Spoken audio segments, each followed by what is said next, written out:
చంద్రబాబు నాయుడు గారు ఎలక్షన్ల ముందు మాత్రమే ప్రజలు గుర్తొస్తారు.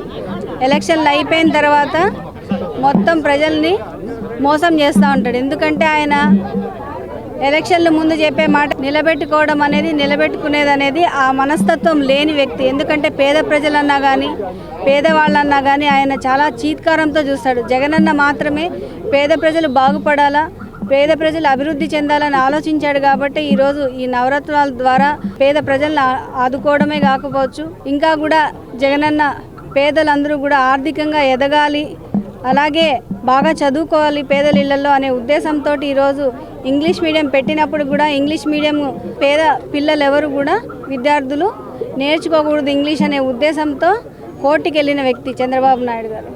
అలాగే పేదవాళ్ళకి ఇల్లు రాకూడదు, పేదలు ఎక్కడంటే అంటే పెద్ద పెద్ద పట్టణాల్లో పెద్ద పెద్ద ఏరియాల్లో పేదలు ఉండకూడదని కోర్టుకి వెళ్ళిన వ్యక్తి చంద్రబాబు నాయుడు గారు.